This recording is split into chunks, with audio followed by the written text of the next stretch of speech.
Hey guys, Roman Jenkins here. So I got into the Ghost Recon Advanced, or sorry, Future Soldier beta, and I played it and I wanted to give some impressions of it as a longtime Call of Duty player and fairly new to Battlefield 3.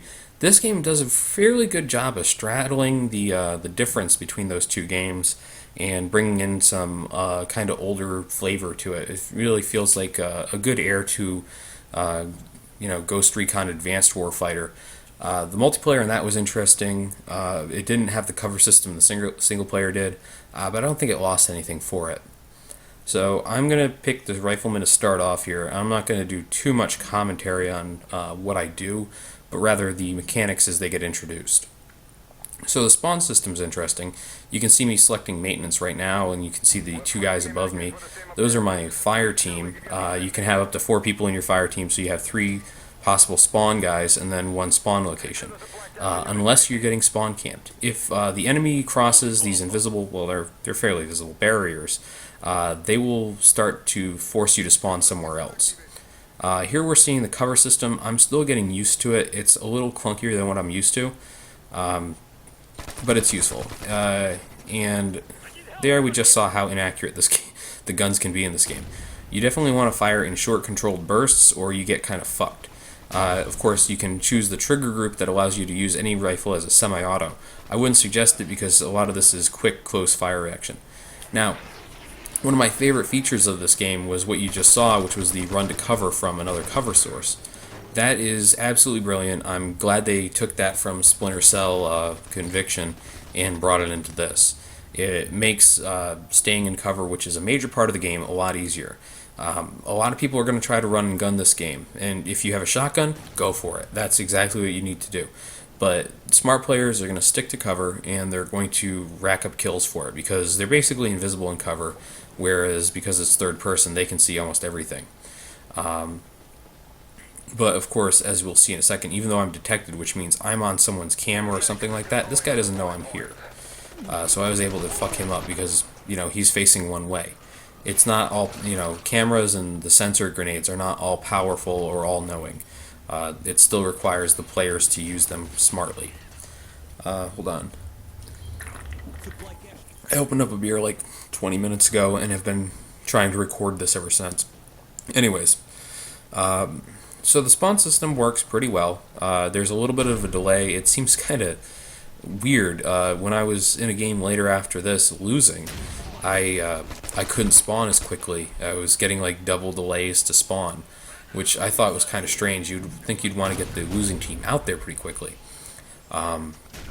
Here's a cool mechanic. When you get hit with a grenade, you're not always going to die. Sometimes you'll lose most of your health, but get knocked down. It's not bad. I like it a bit. Pistols, I could give or take. In Advanced Warfighter, this is kind of weird to talk about because it was almost 6 years ago. Actually, yeah, about 6 years ago. In Advanced Warfighter, I got so good at the game, playing multiplayer, that I would often never use anything but a pistol in a match and get called a hacker and a cheater. I thought that was interesting. Okay, so with grenades, like I just showed there, I got a kill with that, by the way. You can hold the bumper to throw it, which is the left bumper, and it will show you the arc it's going to take. So that's extra helpful. I wish more games would include stuff like that, but I think it fits into this game a lot better than most other games. So one other thing, there's about 3 levels of aiming. Most of the time, you're going to see me using the second level, which is holding the left controller shoulder button thing, the L button, I guess. I was trying to think of what it is on the PS3, and I think it's an L2. But you'll see me use that a lot. If you aim down sights, depending on your mobility rating, which you can enhance or decrease based on your what attachments you have on your gun and what equipment you've bought for it, you'll get more and more of the screen obscured the lower the mobility rating. What we're seeing here are sensor grenades, and those are pretty great. When an engineer throws down a sensor grenade, it paints all of the enemy targets in the area who are not currently recon or scout and invisible. They go to an optic camo mode, as you saw when that guy was next to me. All the guys who are not like that will actually show up on your sensors and everything like that. It's pretty great. I I really like the engineer class for that. Now you'll notice that I rack up more points for getting kills from cover, getting headshots, saving teammates, all that good stuff. And you get a lot of points from killing someone from cover. This game really wants you, if you're going for point, if you're going to point horror, it doesn't want you running around like an idiot. It wants you playing smart, and I think that's, it's a great incentive. Oops, yeah, I forgot. You can't always get away from those things. The grenade indicator's pretty good. It's not like the Call of Duty one where it's just like, it's just an indicator that there is a grenade in front of you. It moves around. It gives you a good idea where the grenade actually is versus a vague idea if you can't see it. Now, there is one thing I want to mention as you watch me run here. It's clunky as shit. It's Gears of War 1 clunky to run around like that. And I can see the point to it. This is not a run and gun game. This is a game where you have to play a little smarter than your normal shooter. And I wanted to shoot that guy through the wall because I could see him through it. So I make a really dumb mistake here. I should have run up to this house, but I didn't. Now, you see, I got 225 points for the kill plus killing him from cover. There's no reason not to. This is difficult. I'm in a bad spot here. I died because I was stupid. Like I said, it's clunky, so you can't move too easily along cover. If I could have moved a little bit along those barrels, I probably would have survived that. So you can see my team's losing pretty badly right now. It's 111 to 25. The way you get stuff and get points in this game are to hold these cap points that we've been running around all game.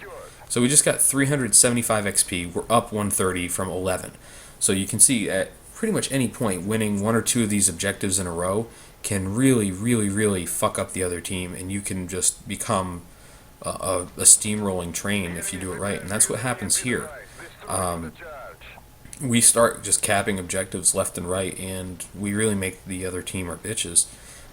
It's a little easy to do that, because if you're able to get your team up here and get some sensors down so the other team is always visible, you really have no chance of losing, outside of lucky grenades by the other team.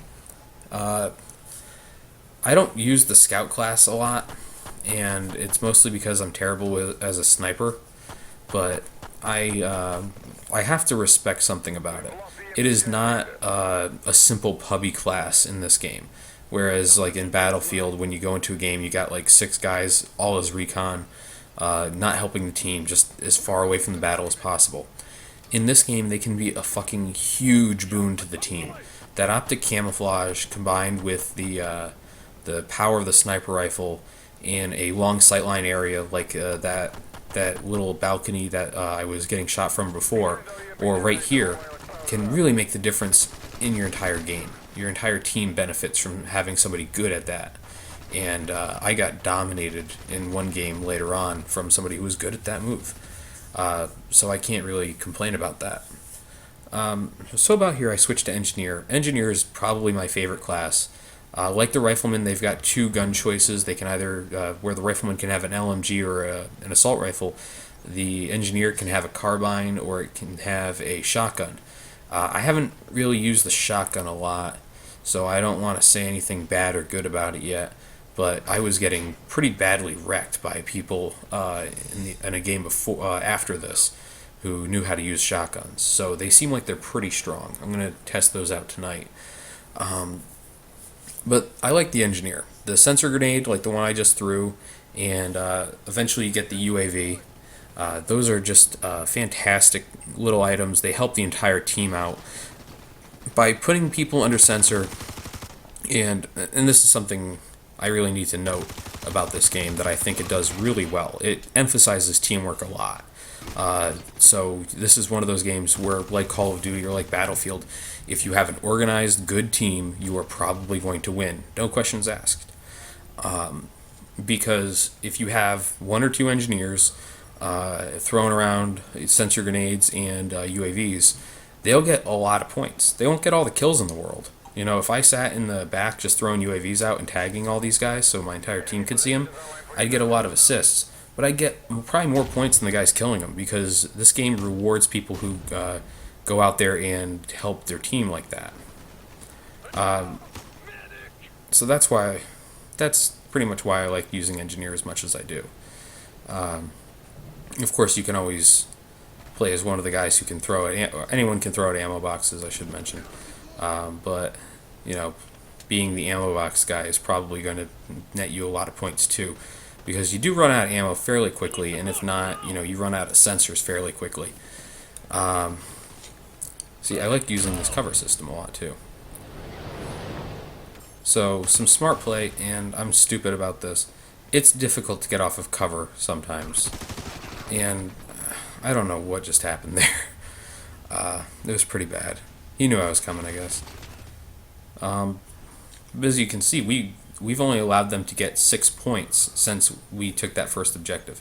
And right there, that is the alternate. Well, that should have been the alternate spawn location if we were getting spawn camp. But I actually spawned on one of my team members. So here we go. This is going to go off, and we're going to basically affect the entire enemy team with this. Now these have some sensors. Jesus. What's really cool about the cap points in this are that, you know, the objectives, fulfilling those objectives can get you a lot of points. You know, but they also help out with other things. Like right now, the enemy team's EMP'd, so most of their HUD is gone. It's just not there anymore, and it'll be gone for another like 20 or so seconds. You can do other things like cap ammo supply points, and your entire team can just pick up some more ammo. You can get things like enemy intel, which gives you, you know, your entire team an idea of where all the enemies are. Basically, like they all got sensor grenaded. It's pretty great. I really like the system. Unfortunately, you can't jump over railings. But yeah, it's a great game. It has the potential to be a great game. Let me say that much, actually. I have a couple issues with it, and it mostly has to deal with the fact that if you are not on a strong team that you know, wants to play the objective, you're probably going to get fucked up. Like, there's no way you don't get fucked up, actually. If you're playing against a team that knows what they're doing and wants to play this game like it's meant to be played, you'll lose if your team's just like, I gotta get all my KDR, bro, stuff. Here we're seeing the use of the camera, actually. But yeah, I think this has the potential to be a pretty good game. I haven't really shown the fact that you can switch shoulders, or which shoulder you're shooting over so far, but that's a big help. It allows people who do want to run and gun with like shotguns and stuff like that to do that without having to take cover all the time. You can see I'm running back here for this thing. I want it bad, but I'm going to make a quick sweep. Actually, I think I post up outside here because this is the way I always get attacked from. So this is kind of the benefit of having the points right outside your base, is that you're basically going to be able to just run there from wherever you are pretty quickly. The maps that are included in the demo are both pretty decent. If I have to think about it, this map here gets played all the fucking time. I played maybe two matches on Mill, which is the other map, and I've played almost all my other ones on this map because I don't know. But they're pretty well done. There's a lot of cover. There's enough long sight lines to make snipers useful. So if that's the kind of person you're playing as, you know, it's got something for everybody. I can't bemoan it too much for that. I will say this about... Oh, down he goes. I will say this. For as inaccurate as the weapons are in the game, they kill pretty quickly. Even this lowly carbine, which, you know, would take forever to kill in Battlefield, or, you know, would take 4 or 5 shots in Call of Duty, can really eliminate somebody in 1 or 2 shots. So your low ammo count isn't a big deal as long as you play smart. But I had trouble adjusting to this game over maybe the first 2 or 3 games I played, simply because I kept trying to use Call of Duty and Battlefield commands for it, and it has a completely different control scheme. And I didn't think to actually change up the control scheme. Down he goes. Bringing my pistol skills back in. You see, hello. If you want to duck, you have to duck like it's Call of Duty by hitting B or holding B to go prone. If you want to aim down sights, you right click. You click with the right control stick, like in Halo. If you want to switch shoulders, you left click like you were going to sprint in Call of Duty, but the sprint button is actually A, which is a Gears of War contrivance. So because I've been playing only like 1 or 2 games all the time for the last few years, I had a little trouble the first few games. But I mean, the basics are all there, and your grenades are actually your grenade button is actually your specialty grenade button. It's a whole thing. So yeah, if you have the Recon beta, I hope to see you guys around. But as you can tell, I'm a fucking beast at this game, so good luck beating me.